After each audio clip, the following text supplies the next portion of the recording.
Subscribe करें और bell दबाएं ताकि कोई खबर रह न जाए।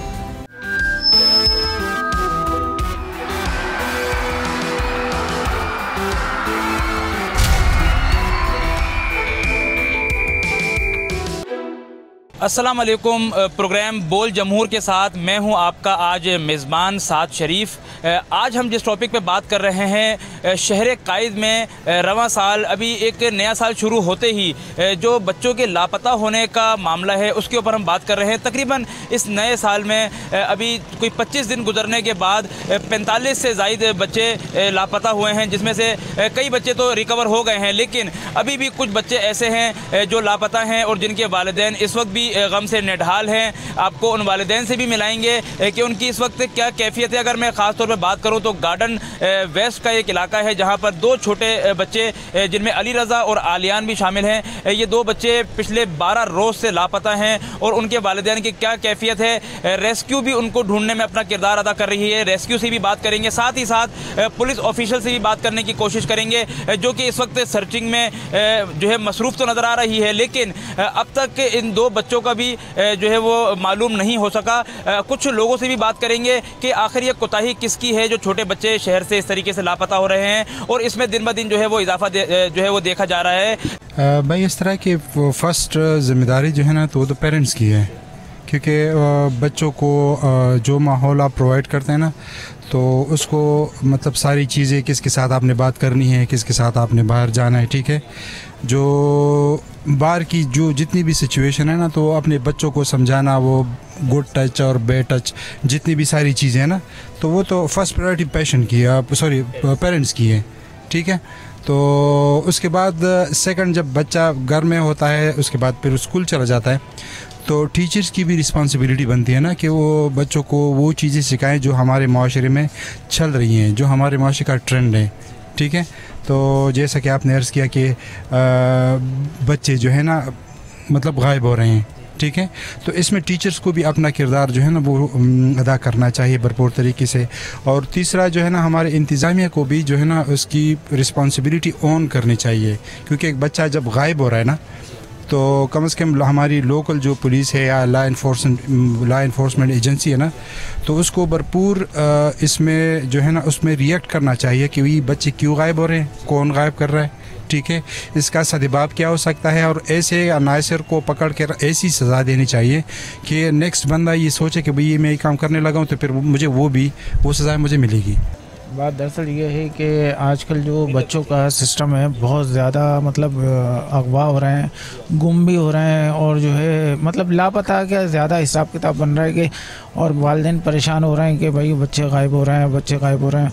पुलिस मतलब इसके अंदर कोई ख़ास तवज्जो नहीं दे रही। पुलिस जो है या सिक्योरिटी इंतज़ामिया जो है, चाहे वो स्कूल की हो, चाहे वो मोहल्ले की हो, चाहे वो बिल्डिंग्स की हो, कोई तवज्जो नहीं है। इसके अंदर जो है ना पुलिस को ज़्यादा कैमरा सिस्टम लगाना चाहिए कि बच्चों पे तवज्जो देनी चाहिए कि कौन सा बच्चा कहाँ जा रहा है, कहाँ नहीं जा रहा। इस वक्त के हिसाब से सिक्योरिटी सख्त होनी चाहिए इस वक्त, ताकि बच्चे जो है अगवा होने से, गुम होने से बचें। कुछ बच्चे जो है बच्चे छोटे होते हैं, उनको पता नहीं होता कहाँ जाना है कहाँ नहीं जाना, वो इधर उधर हो जाते हैं तो लोग उससे फ़ायदा उठा के उनको अगवा करके ले जाते हैं और फिर जो है उस वालिदैन से तावान भी मांगते हैं, कुछ तंग करते हैं कि भाई हमारे पास है, तुम लेके आओ, पैसा लेके आओ, या हमारी ये डिमांड है ये पूरी करो। तो फिर जो है वालिदैन परेशानी होते हैं। वालदा तो ज़्यादा होती है ताकि अब जो सारिम बच्चा अगवा हुआ उसकी लाश जो है टैंक से मिली, उसको मारा, बहुत ज़्यादा उसको टॉर्चर किया, उसके बाद जाके उसको टैंक में फेंक दिया और फिर वो लाश की सूरत में बरामद हुई। तो इससे वालिदैन परेशान हुए और जिसकी वजह से जो है उन्हें बहुत ज़्यादा अजियत हुई और जो है इस वक्त सिक्योरिटी जो है ना मतलब नाकाम हो चुकी है। अब मैं आ गया हूँ डॉक्टर मोइस के पास जो कि माइंड साइंसेस के फाउंडर हैं पाकिस्तान के अंदर। इनसे जानते हैं। डॉक्टर साहब ये बताइएगा कि क्या वजूहात हो सकती हैं और ये जो छोटे बच्चे कराची से जिस तरीके से लापता हो रहे हैं आप इसको किस तरीके से देखते हैं?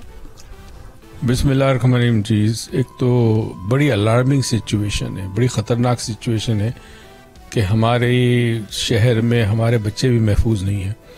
देखिए, जब छोटा बच्चा होता है 4 या 5 साल का, अगर वो गायब हो जाता है या नहीं मिलता, मिसिंग है, तो वो बच्चा अपनी मर्जी से बाहर नहीं जा सकता। उसके लिए डेफिनेटली उसको अगवा किया जाता है। जहाँ बच्चा 8-10 साल का है, वहाँ 2-3 सूरत हाल बड़ी अजीब व गरीब है। नंबर 1, एक बच्चे को मोबाइल फ़ोन चाहिए, या घर में उसको पढ़ने में इंटरेस्ट नहीं है। डेफिनेटली मेरे ख्याल में हर सिटीज़न को, पाकिस्तान के हर शहरी को इस चीज़ का नोटिस लेना चाहिए कि अगर आप किसी बच्चे को देखें अकेला रोड पे या किसी जगह, तो फिर फ़ौरन कोशिश करें, मालूम करें कि वो कौन है, कहाँ से आया है, और पुलिस को मुत्तला करें इस बात। अब दरवाज़ा खुला है, आंगन का बच्चा बाहर चला गया और उसके बाद उसको किसी ने उठा लिया, पता ही नहीं चलता। तो मेरे ख्याल में हम सबको, मोहल्ले वालों को भी बहुत इम्पोर्टेंट है कि आपको पता होना चाहिए आपके मोहल्ले में कौन लोग रहते हैं, बच्चे कितने हैं, और अगर आप किसी बच्चे को देखें तो प्लीज़ मेहरबानी करके जो भी इदारे हैं उनको आप इत्तला दें। और माँ बाप से एक रिक्वेस्ट ही है, इतनी बड़ी नेमत है, जिनके पास नहीं आप उनसे पूछें। बिल्कुल, आपने बात सुनी। हमारे साथ मौजूद थे डॉक्टर मोइज़, जो कि माइंड साइंसेस पाकिस्तान के फाउंडर भी हैं, जो कि मुख्तलिफ तरीके से इस केस के हवाले से बता रहे थे। ख़ास तौर पे कराची के अंदर जिस तरीके से हम पिछले कई रोज़ से देख रहे हैं, ये सिलसिला चलता आ रहा है। कराची के अंदर पिछले तकरीबन 19 से 20 दिन के अंदर भी जो देखा गया, तकरीबन 30 से 40 बच्चे शहर से लापता हुए, जो कि मुख्तलिफ केसेस थे। कुछ बच्चे बाजियाब करा लिए गए, कुछ बच्चे जो है वो मर्डर्ड भी हो गए हैं। साथ ही साथ 2 बच्चे जिनके घर पे अभी हम चल के हमने बात की, आलियान और अली रजा का आपने देखा केस, जो कि गार्डन वेस्ट से जिन 2 बच्चों का ताल्लुक है, वो बच्चे अब तक लापता हैं। हाल ही एक केस आपने देखा सारिम का, जो कि तकरीबन जो है इतने 11 या 12 रोज का जो है वो बच्चा लापता रहा। उसके बाद उस बच्चे की डेड बॉडी उसी बच्चे के जो रिहाइश है वहाँ के पानी के टैंक से निकलती है। तो ये एक बहुत बड़ी कोताही थी। कभी ये शहर रोशनियों का शहर हुआ करता था, लेकिन अब इस शहर में वालिदैन बच्चों को घर से बाहर ना भेजने पर मजबूर हैं। बच्चे घर से बाहर खेल नहीं सकते। छोटे बच्चे शहर में किस तरीके से लापता हो रहे हैं, और रोज़ाना इनकी तादाद में जो है वो इजाफा होता जा रहा है। कुछ बच्चे लापता हो रहे हैं और कुछ बच्चे अगवा हो रहे हैं। मैं इस वक्त मौजूद हूँ गार्डन वेस्ट में, जहाँ आलियान और अली रजा, 2 छोटे बच्चे 4.5 और 6 साल के आलियान और अली रजा, जिनका कोई सुराग नहीं मिल सका कि वो बच्चे लापता हैं या वो बच्चे अगवा हैं। पुलिस अब तक अपनी जो कार्रवाई कर रही है उसके अंदर नाकाम नजर आ रही है। मैं इस वक्त मौजूद हूँ आलियान के घर की दहलीज पर।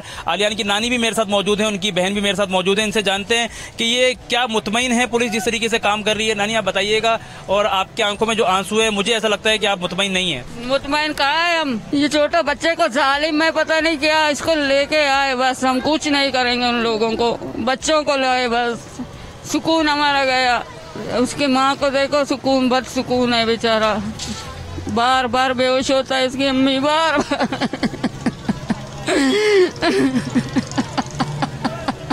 अल्लाह के बाद पुलिस से ही उम्मीद है, लेकिन हमें कुछ नजर नहीं आ रहा, कोई हल नजर नहीं आ रहा। हमारी राहें, आंखें मुराह तकते तकते हम थक गए हैं। उनकी वालिदा अभी भी वहाँ पे उन लोगों के साथ खुआर है, ना वो सो पा रही है ना कुछ खा पा रही है।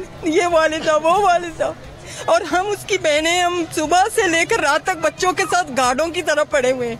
न खेलने कूदने देते इन्हें, ना स्कूल लेकर जा रहे हैं, खुद आ रहे हैं, खुद खाना खुद बनाओ, सब कुछ हम खुद कर रहे हैं। इतना खौफ पैदा हो गया है हमारे दिल में। जी, आपने बात सुनी। आलियान की नानी भी हमारे साथ मौजूद थी, आलियान की बड़ी बहन भी हमारे साथ मौजूद थी। गम से निढाल नजर आ रहे हैं, जिनका ये कहना है कि आलियान की जो वालदा हैं वो भी अक्सर और बेशतर बेहोश ही रहती हैं, घर से बाहर निकलती हैं आलियान को ढूंढने के लिए, मुख्तलिफ जगहों पर आलियान को ढूंढने के लिए जाती हैं, कभी पुलिस के साथ, कभी किसी दूसरी रेस्क्यू की टीम्स के साथ। लेकिन फिलहाल जो है वो आलियान का कोई सुराग नहीं लग पाया है। आला हुकाम से भी इनकी यही दरख्वास्त जो है वो सुनने में आ रही है फैमिली के जानिब से, कि हम जो दीगर बच्चे हैं उनके लिए भी एक खौफ पैदा हो गया है। बच्चों के ऊपर जो है वो हाथ रख के हम लोग सोते हैं। बच्चों के लिए हम जो है सिक्योरिटी गार्ड बन गए हैं घर के अंदर। एक खौफ का आलम पूरे इलाके में नहीं बल्कि मैं कहूँगा पूरे शहर और पूरे मुल्क में इस वक्त जो है वो तारी हो चुका है। अब हम चलते हैं कुछ रेस्क्यू टीम्स की जानिब, जो कि यहाँ पर लियारी नदी के ऊपर ऑपरेशंस कर रही है और आलियान और अली रजा के जो है वो तलाश में अपने जो किरदार अदा कर रही हैं। जी, अब हम आ गए हैं लियारी नदी के पास, जहाँ पर आलियान और अली रजा के पास, घर के पास यहाँ पर ये नदी देखी जा रही है। पुलिस जिस तरीके से जो है इन्वेस्टिगेशन कर रही है, साथ ही साथ जो है वो बच्चों को ढूंढने में अपना किरदार अदा कर रही है। साथ ही साथ रेस्क्यू 1112 की जो टीम्स हैं हम उनके भी जो है वो देख रहे हैं कि अपने किस तरीके से वो फराइज सर अंजाम दे रहे हैं। मुख्तलिफ टीम्स यहाँ पर मौजूद है, आप देख रहे होंगे यहाँ पर बैक साइड पे किस तरीके से जो रेस्क्यू टीम्स हैं वो यहाँ पर बच्चों की तलाशी जो है वो इस वक्त करने की अपनी पूरी कोशिश कर रहे हैं। हमारे साथ यहाँ पर एक ऑफिसर मौजूद है। मैम, ये बताइएगा कि कितने दिन से रेस्क्यू 1112 जो है वो अपना किरदार अदा कर रही है और कहाँ कहाँ पर सर्चिंग अब तक कर चुकी है, और कोई ऐसी चीज़ सामने आ चुकी है अब तक या नहीं आपके हवाले से? अस्सलाम वालेकुम, मैं एसएचआई सुंबुल सरफराज हूँ। अभी इस इंसिडेंट को लीड कर रही हूँ as a station house incharge. और इससे पहले ये जो वाक़या है ये 14 जनवरी का है। तो हमारी टीम पहले भी इस जगह सर्च कर चुकी है और अभी हम लोग यहाँ पे बकौल एसएचओ के हम उनके वर्डिट के हिसाब से अभी हम लोग उनके कुछ जो डाउटेबल चीज़ें हैं, जो डाउटेबल एरियाज़ हैं, उस पर हम लोग दोबारा से काम हमने शुरू कर दिया। इससे पहले हमारी रेस्क्यू टीम आके सर्च करके जा चुकी है यहाँ पहले भी। तो यहाँ पे ऐसे जो साहिबान ने हमें बताया तो हम यहाँ पे पहले सर्च कर रहे हैं। यहाँ से वो वहाँ से पीछे से हम सर्च करते हुए अभी यहाँ तक आप पहुँचे हैं। उसके बाद जो आगे फर्दर ऐसे जो साहब बोलेंगे तो हम इंशाल्लाह आगे फर्दर भी कंटिन्यू करेंगे अपने ऑपरेशन को। Thank you. जी, आपने जैसे कि बात सुनी कि इनका ये कहना था कि हम यहाँ पर जो है शक की बुनियाद पर एसएचओ गार्डन के बताने के मुताबिक हम यहाँ पर मौजूद हैं और इससे पहले भी हम यहाँ पर ऑपरेशन कर चुके हैं। चूँकि ये जो नाला है ये बिल्कुल आलियान और अली रज़ा के घर के बिल्कुल सामने मौजूद है, जिसकी वजह से शक की बुनियाद पर यहाँ पर इस वक्त तकरीबन दूसरी मरतबा जो है सर्चिंग रेस्क्यू 1122 की जानिब से भी की जा रही है। जो बच्चों की जो गुमशुदगी का वाक़या है, इसमें हमारा तकरीबन सेकंड डे से ही सर्चिंग का अमल जारी हुआ है। उसमें जो लियारी नदी जो हमारे पास जो सामने आप देख सकते हैं उसके पीछे, उसको हमने सर्च करवाया था। उसके सेकंड डे हमारे पास एक सीसीटीवी आई थी जिसमें हम देख सकते थे कि कोई फैमिली है जो बच्चों को साथ जा रही है। उनके पेरेंट्स ने हमें जब हमने उनको ये वीडियो दिखाई तो उनके पेरेंट्स ने हमें ये बात कही कि दोनों बच्चों के पेरेंट्स ने कि ये बच्चे हमारे, हमारा सारा जो ध्यान था, जो सारी वर्किंग थी, वो सारी शिफ्ट हो गई उस बाइक के पीछे। तमाम हमने सीसीटीवीज़ निकालते हुए तमाम चीज़ों पे हम काम करते चले गए। हमें एक वीडियो मिली है जो सीसीटीवी फुटेज है कि वो कोई 10 साढ़े 10 बजे से वो बच्चे और वो कपल जो है वो एक क्लिनिक के बाहर वेट कर रहे हैं और उन्होंने बच्चे को किसी डॉक्टर को दिखाया है और वो चले गए वहाँ से। अब मैं थोड़ा सा हमने फिर इनकी फैमिली के साथ जब कांटेक्ट किया और हमने इनको ये वीडियो दिखाई तो उसमें हमने इनको जब दिखाया तो उसमें अब शुबहात जो है ना वो ज़्यादातर ये हो गए कि ये हमारे बच्चे नहीं हैं, क्योंकि वो बच्चे उनके लग नहीं रहे वो, क्योंकि वो बच्चे अपने उन पेरेंट्स के साथ खेल भी रहे हैं, बैठे हुए भी हैं, उन्होंने सनग्लासेस भी लगाए हुए, उनके कपड़े भी चेंज हैं। तो अब हम इस नतीजे पे ये पहुँचे हैं कि हम उसको भी वेरीफाई कर रहे हैं। जो हमने थोड़ा सा कोशिश की है कि वो जो नंबर आया मोटरसाइकिल का उसको हम थोड़ा सा मैच करके हम उसको वेरीफाई कर रहे हैं कि आया ये वही मोटरसाइकिल वही लोग हैं क्या है। हम जब तक उसको क्लियर नहीं करते हम उस पर भी काम कर रहे हैं। हमारे पास बाकी भी जो आप कह सकते हैं कि टेक्निकल असिस्टेंस जो है उस पर भी हम काम कर रहे हैं। सर्च ऑपरेशन हमारा लियारी में भी चल रहा है और आज हमने एक ग्रैंड ऑपरेशन यहाँ पर भी हम चाह रहे थे कि यहाँ पर जो नदी है, जो कोई ऐसा कोई गटर है, जो कोई किसी का ढक्कन अगर हटा हुआ है या वो हम सारी चीज़ों को सर्च कर रहे हैं। मैं अभी इस नतीजे पे ये पहुँचा हूँ कि वो बच्चे किडनैप नहीं हैं, वो बच्चे मिसिंग हैं।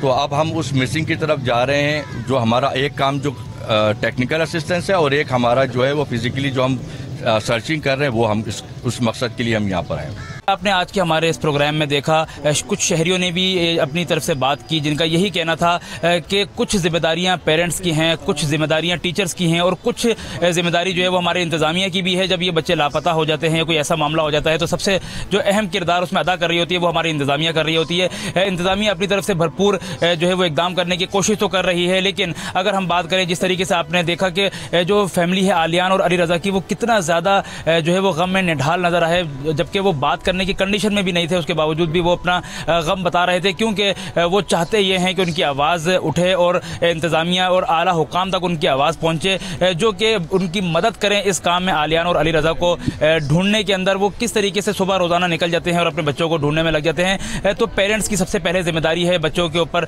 नज़र रखने की और बच्चों को समझाने की। ख़ास तौर पर अगर मैं बात करूँ गुड टच और बैड टच, आज के इस दौर में बच्चों को समझाना और बताना बेहद ज़रूरी है। साथ ही साथ टीचर्स की कुछ जिम्मेदारी है और फिर चाहे वो स्कूल इंतज़ामिया हो या फिर वो मोहल्लेदार हो, तमाम लोगों को इस चीज़ के ऊपर जो है वो नज़र रखनी चाहिए कि कौन सा बच्चा किसके साथ खेल रहा है, किसके साथ जा रहा है। ये तमाम वजूहात हैं। इंतज़ामिया अब तक कई ऐसे केसेस के अंदर हमें नाकाम नज़र आ रही है, लेकिन उम्मीद करते हैं कि जल्द से जल्द आलियान और अली रज़ा जो है वो बाजियाब हो जाए और शहर के अंदर ये जो एक सिलसिला चल रहा है इस वक्त छोटे बच्चों के लापता होने का और अगवा होने का, ये सिलसिला जो है वो थम जाए।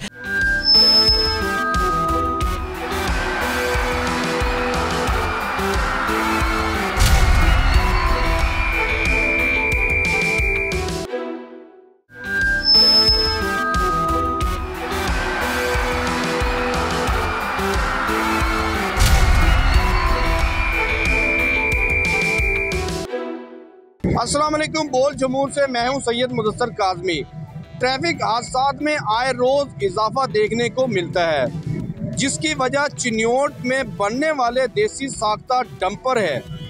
और चिन्योट में देसी साख्ता बनाने वाली डंपर की बेशुमार वर्कशॉप मौजूद हैं, जो कि पुरानी बसों की चेसिस को इस्तेमाल करके नए डंपर बनाकर मुल्क भर में फ़रोख्त करते हैं। इस बारे में अक़वाम बाला क्यों खामोश है और कितने शहरी जो अपनी कीमती जानें ज़ाया कर चुके हैं, इस बारे में मज़ीद जानते हैं।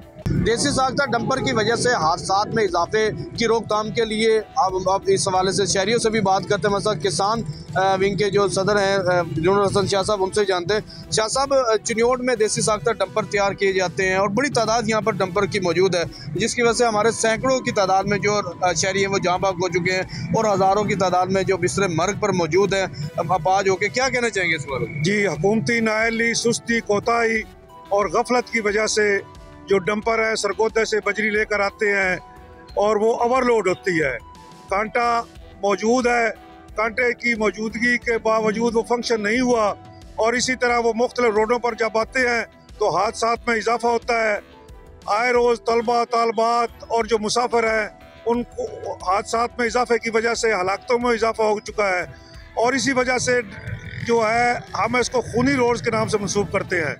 तो मैं मुतालबा करता हूँ सेक्रेटरी RTA साहब और वज़ीर इनका जो है उनसे कि मेहरबानी करके डंपरों को बंद किया जाए और आमदोरफ्त उनकी मुअत्तल की जाए, ताकि हादसात में जो इजाफा हो रहा है वो कम हो जाए। हादसात तो की रोकथाम तो की जा सकती है, लेकिन डंपर को बाकायदा बंद भी नहीं किया जाता। हुकूमती सतह पर इसके लिए इकदाम भी किए जाए। हमारे साथ और शहरी भी मौजूद हैं। असल इसमें शहरियों के जो है उनके क्या फ़राइज़ हैं, जो कि इंतज़ामिया की जानिब से, चिन्योट पुलिस की जानिब से ट्रैफिक आगाही मुहिम भी की जाती है मुख्तलिफ स्कूल कॉलेज में जाने के हवाले से। वालिदैन पर भी जो फरीज़ा है कि वो बच्चों को ना उनको ड्राइविंग दी जाए, तो क्या कहना चाहेंगे? देखें, चिन्योट में सबसे ज़्यादा जो हादसात हैं ये डंपर की टक्कर से होते हैं और इससे सबसे ज़्यादा जो मुतासरा लोग हैं वो मोटरसाइकिल सवार हैं। अभी चंद रोज़ कबल भी एक कॉलेज का लड़का था, डंपर की टक्कर से जान बहक हुआ। और ये अलमिया ये है कि चिन्योट में पाकिस्तान की सबसे बड़ी डंपर्स की जो मैकेनिक्स हैं सबसे ज़्यादा यहाँ पर हैं और बनाने का जो इसकी मैन्युफैक्चरिंग है वो यहाँ पर हो रही है और इसका कोई ज़ाब्ता अहलाक नहीं है, इसका कोई पैमाइश नहीं है, इसके ये किसी भी कानून के में नहीं आ रहे। इंतज़ामिया इनके खिलाफ कोई कार्रवाई नहीं आज तक कर सके। जहाँ पे जानी नुकसान हो रहा है हादसात की सूरत में, वहाँ पे चिन्योट का जो इंफ्रास्ट्रक्चर है, चिन्योट की जो चारों बड़ी शाहराएँ हैं इन डंपर्स की वजह से तबाह हुई हैं। अरबों रुपए का नुकसान इन डंपर्स की वजह से हो रहा है। अगर हम महकमों की बात करें, सेक्रेटरी RTA या जो मुतलका जितने भी इनको रेगुलेट करने वाले इदारे हैं, इनके खिलाफ कोई कार्रवाई नहीं कर सके। चिन्योट में ये डंपर बन रहे हैं, इनकी कोई पैमाइश नहीं है, ये खुद साख्ता डंपर्स हैं जिन पे कई सैकड़ों टन जो यहाँ से पत्थर है वो सप्लाई होता है और लोग आए रोज़ मर रहे हैं, लेकिन इनकी रोकथाम के लिए यहाँ पर कुछ नहीं है। वालिदैन की अगर हम बात करें तो वालिदैन को चाहिए कि अपने बच्चों को कम से कम 18 साल से कम उम्र बच्चों को मोटरसाइकिल ना दें। अगर मोटरसाइकिल पे उनको निकालते हैं तो कम से कम हेलमेट का लाजमी इस्तेमाल करवाया जाए।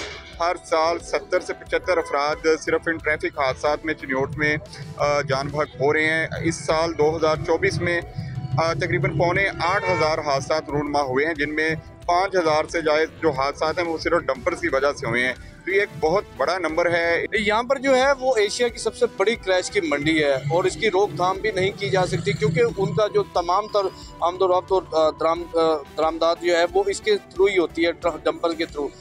इस हवाले से ज़िले इंतज़ामिया जो है वो पुलिस की जानिब से 50,000 के करीब जो है वो जो मुकदमात भी किए गए, चलान भी किए गए। हमारे साथ और शहरी मौजूद है, उनसे जानते हैं। ये बताइएगा, इन हादसात की रोकथाम के लिए कौन से इकदाम है जो फिर किए जाने चाहिए? डंपर की वजह से चिन्योट के तमाम रोड जो है वो टूट फूट का शिकार हो जाते हैं। ख़ास तौर पर फैसलाबाद रोड, जिसको खूनी रोड भी कहा जाता था, अब वो बनना भी शुरू हो गया, लेकिन जितनी अमवात उस पर हुई है तो वो एक रिकॉर्ड है। और इस सिलसिले में पुलिस की अगर कारकर्दगी के हवाले से बात की जाए तो कोई उसमें खातिर खा जो है वो देखने में नहीं आई। उसकी वजह यह है कि डंपर की तादाद में जो है वो हज़ारों की तादाद है यहाँ पर, और चिन्योट में ही तैयार की थी और उनका कोई चेक एंड बैलेंस नहीं। यही वजह है कि आए दिन जो है डंपर की जद में आकर जो है वो नौजवान, वो मुसाफिर जो रोज़ाना की बुनियाद पर फैसलाबाद रोड की तरफ सफ़र करते, ज़्यादातर हादसा जो है वो फैसलाबाद रोड पर होते। तो इस सिलसिले में पुलिस को अपना कलीदी जो है वो किरदार अदा करना चाहिए। और इसके साथ साथ जैसे पहले बात हो रही थी, बिल्कुल जो 18 साल से कम उम्र बच्चे हैं उनको मोटरसाइकिल नहीं ड्राइव करनी चाहिए, उनकी रोकथाम भी बहुत ज़रूरी है। और इस सिलसिले में ट्रैफिक पुलिस को अपना जो है वो किरदार ज़रूर अदा करना चाहिए, वरना जिस तरह रोज़ाना की बुनियाद पर डंपर की तादाद में इजाफा हो रहा है तो यकीनन अमवात में भी इजाफा होगा, बजाय रोकथाम के जो है वो मज़ीद नुकसान का खदशा जो है वो हो सकता है। हाँ जी बिल्कुल, हमारे साथ और शहर भी मौजूद है, उनसे जानते हैं। देखें जी, यहाँ पर जो है कि एक पैमाइश जो कांटा है वो अभी तक फंक्शन नहीं हुआ है, जिसकी वजह से यहाँ पर जो है कि 60 टन से जो अलाउ है इनको वजन वो लेकर जा सकते हैं, लेकिन यहाँ से 9 टन और 10 टन 11 टन लेकर जा रहे हैं, और जिसकी वजह से हादसात भी हो रहे हैं और हमारे रोड भी टूट रहे हैं। तो इस बारे से क्या कहना चाहेंगे हम? जी बिस्मिल्लाह रहमान रहीम। ये जो डैम्पर है ना, मैं आपको बताऊं कि किसी भी आप इंजीनियर को बुला लें तो वो कहेगा कि इसका जो स्ट्रक्चर है ना वो ही ठीक नहीं है। जब किसी मशीन का स्ट्रक्चर ही ठीक नहीं होगा तो वो कैसे चलेगी? आपको मैं बता नहीं सकता, मेरा पूरा शहर आप इसको पूरा सर्वे कर लें चिन्योट, ऐसा कोई घर नहीं होगा जिसने अपने जनाजे नहीं उठाए इन डैम्पर की वजह से। ये डैम्पर जो है ये पूरी एक माफिया, पूरी एक इंडस्ट्री नहीं है, बल्कि मैं तो कहूँगा ये माफियाज है। ना ही इन पे किसी किस्म का कोई कानून का इतलाक होता है और ना ही इन पे कोई चेक एंड बैलेंस होता है।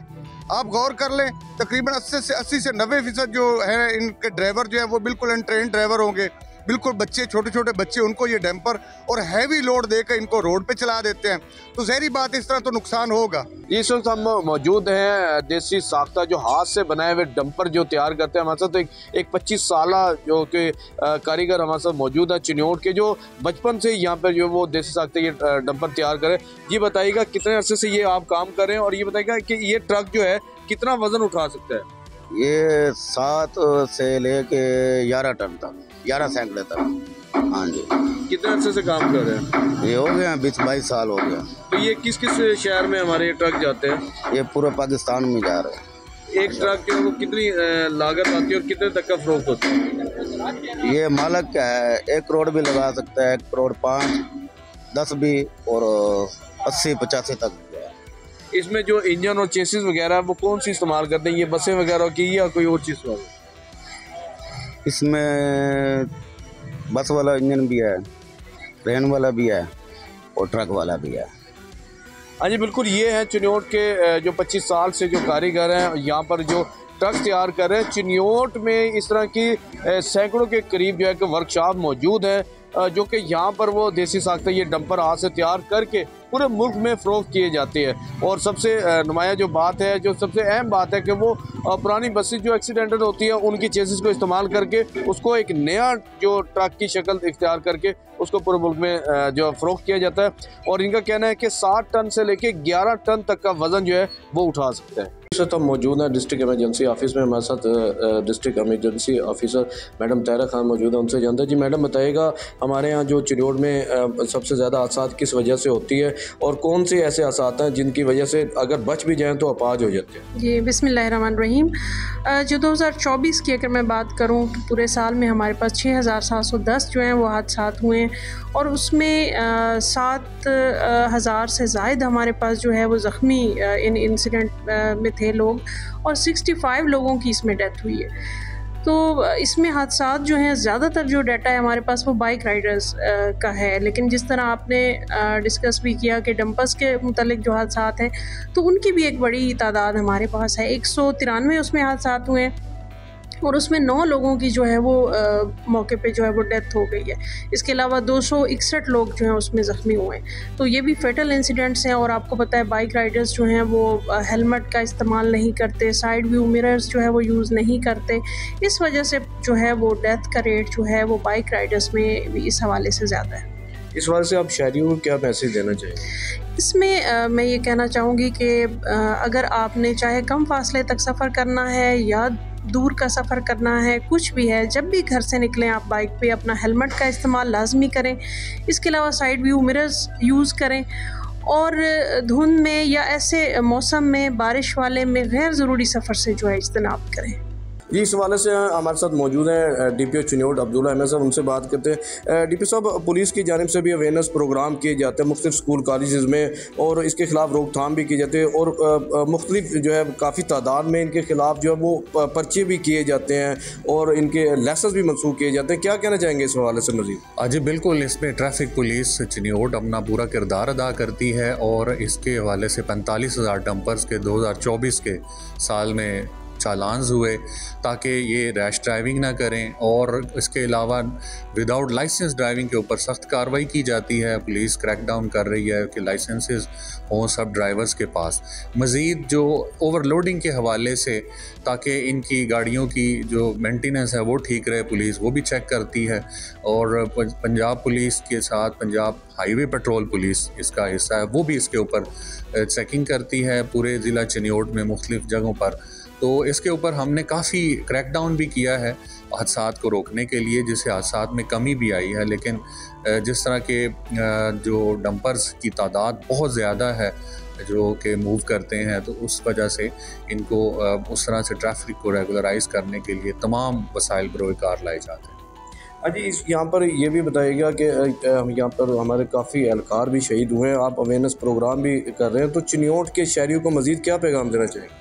जी बिल्कुल, मैं एक तो उनको ये कहूँगा कि वो ट्रैफिक रूल्स की पासदारी करें, और मोटरसाइकिलिस्ट ख़ुसूसी तौर पे लाइन का ख्याल भी रखें, और हेलमेट का इस्तेमाल करें, और मेन हाईवेज़ पर ट्रैवल करते हुए सिग्नल्स और इंडिकेटर का बाकायदा इस्तेमाल करें ताकि हादसात से और जानी नुकसान से बचा जा सके। चिन्योट में ट्रैफिक हादसात में इजाफे की वजह से आज हम इस वक्त मौजूदा डिप्टी कमिश्नर चिन्योट सफ़ीउल्लाह गोंदल साहब से उनसे जानते हैं। सर, चिन्योट में भी काफ़ी पैमाने पर जो हादसात में इजाफा होता जा रहा है, और ख़ुसूसन जो पे यहाँ पर देसी साख्ता जो डंपर तैयार होते हैं उसकी वजह से हादसात ऐसे होते हैं कि जिसमें या तो बंदा जान से गुजर जाता है या फिर वो अपाज हो जाता है। तो इस हवाले से इंतज़ामिया की जानिब से क्या इक़दाम किया जा रहा है इसकी रोकथाम के लिए?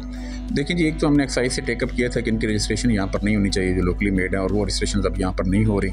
अब इनमें से कुछ जो हैं बलूचिस्तान या दूसरे सूबों से रजिस्ट्रेशन करवा के आते हैं। एक हमारी कोशिश ये है कि जो हमारा वेस्ट स्टेशन जो किसी दौर में एक प्रोग्राम ADP के तहत बने थे, वो लालिया के पास है, उसको हम एक्टिवेट करवाएं। उसको कुछ सामान वगैरह जो है वो मिसिंग था, तो हमने ट्रांसपोर्ट डिपार्टमेंट से टेकअप किया है कि हमें उसका जो रेवेन्यू कंपोनेंट जो उसका जो सामान है मिसिंग वो दिया जाए, ताकि हम वहाँ पर बाकायदा इन पे जो है वे एंड मेयर्स जो है वो कंट्रोल कर सकें, और वो मुनासिब के अंदाज में जो है उस पर लोड जो है वो ले आएँ। बाकी उसके अलावा ये है कि हम इनकी फ़िटनेस के हवाले से और बाकी जो है उसके हवाले से यहाँ पर इनको वेक्स में भेजते भी हैं, फिटनेस वगैरह भी चेक करवाते हैं। अब ये एक कंपलसरी सा एक इशू बन गया है क्योंकि इतनी ज़्यादा तादाद में ये हैं।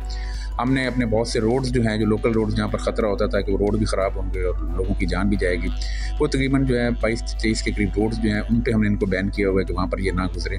तो जो एहतियाती तदाबीर हैं वो हम कर रहे हैं, लेकिन हम इसमें ये मसला ऐसा है कि इसमें बहुत से डिस्ट्रिक्ट्स भी इन्वॉल्व हैं, और बाकी इसमें जो मटीरियल जा रहा है वो भी हमारी कंस्ट्रक्शन कंपनी के लिए ज़रूरी होता है। लेकिन हम क्या कोशिश ये कर रहे हैं कि जितनी भी इसकी बुनियादी एलिमेंट्स हैं सेफ्टी के, वो हम इसकी इम्प्लीमेंट करें, और ख़ास तौर पर अगर हम वो वेस्ट स्टेशन हम चला पाते हैं तो उससे जो इसका है ओवरलोडिंग वाला जो इशू है वो हल हो जाएगा। जुल्फ़िकार अली शाह साहब पहली मरतबा मेंबर सूबाई असम्बली मुंतखब हुए, और उन्होंने असम्बली में धुएंधार तकरीरें के साथ साथ बाकायदा अमल भी करवाए गए हैं। हमारे यहाँ चिन्योट में जो लाखों जो यहाँ पर माफिया हैं, जो डंपर माफिया हैं, डंपर्स की वजह से हमारे यहाँ चारों रोड जो है वो खूनी रोड कहलाए जाते हैं। उस हवाले से उन्होंने सूबाई असम्बली में चिन्योट के शहरों की आवाज़ बने और बाकायदा हुकूमत को ये निशानदही करवाई है कि इसके खिलाफ कार्रवाई की जाए, इसकी रोकथाम के लिए इकदाम किए जाए। हमारे साथ मौजूद हैं सरदार साहब, बड़ी आपने ये पहले आप मेंबर सूबाई असम्बली हैं जिन्होंने ये डंपर माफिया के हवाले से आवाज़ उठाई है, और रोज़ हादसात हो रहे हैं, इसके लिए मज़ीद क्या इकदाम है, क्या हुकूमत ने वादे किए आपसे? डंपर हैं वो एक हमारी ज़रूरत है, इस चीज़ को हमें समझना पड़ेगा कि हमें जहाँ पे सड़कें बन रही हैं या जहाँ पे तरसील करनी होती है मटीरियल की, तो उसके लिए हमें डंपर्स चाहिए। लेकिन मसला ये हुआ है कि अरसे दराज से हमारे पास जो डंपर्स चल रहे हैं वो एक ओवरवेट चलते हैं, और दूसरा उनकी जो साख्त है वो मकामी तौर पे बने हुए हैं। तो मैंने असेंबली में यही बात की थी कि एक तो इनको चेक किया जाए कि क्या ये इस काबिल हैं कि ये सड़कों पे चल सकते हैं, और क्या ये कानूनी तौर पे इजाज़त है कि आप मकामी तौर पे डंपर बना के चला सकते हैं। दूसरा ये बताया था कि इनकी ओवर लोड ये होते हैं, उसकी वजह से हमारी सारी सड़कें तबाह हो गई और इस वक्त एक बहुत बड़ा जो है वो चूँकि पूरे सूबे में काम हो रहे हैं, तो एक बहुत बड़ा इस वक्त जो है ना वो मूवमेंट है हो रही है इन डंपर्स की, और आए दिन इनकी वजह से हादसात हो रहे हैं। एक हमारी सड़कें ख़राब हैं, दूसरा फिर ये है कि जब ये चल रहे होते हैं तो इनको पता नहीं लगता कि इनके दाएं बाएं कोई मोटरसाइकिल वाला कोई गाड़ी है, तो वो जब वो देखते नहीं हैं तो जिस वक्त कोई कट पड़ता है या कोई वो थोड़ा सा मोटरसाइकिल वाला या गाड़ी वाला कोई थोड़ी सी गलती करता है तो हादसा हो जाता है और बड़े खौफनाक किस्म के हादसे होते हैं।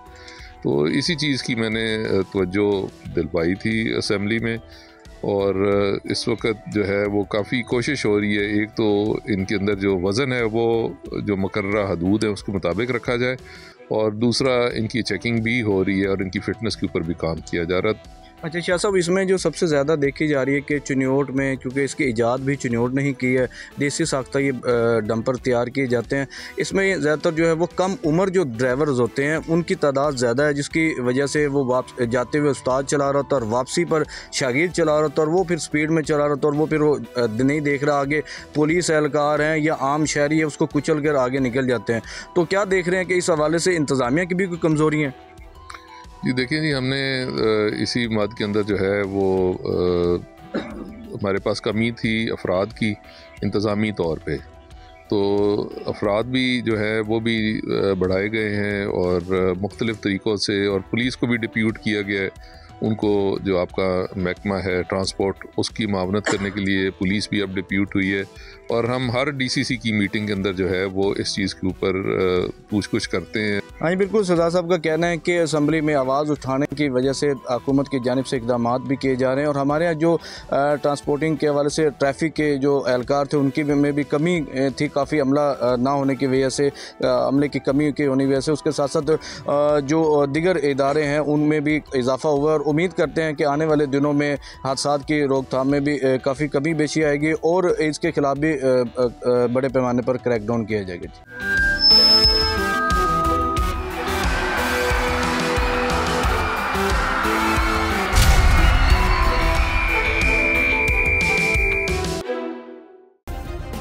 सब्सक्राइब करें और बेल दबाएं ताकि कोई खबर रह न जाए।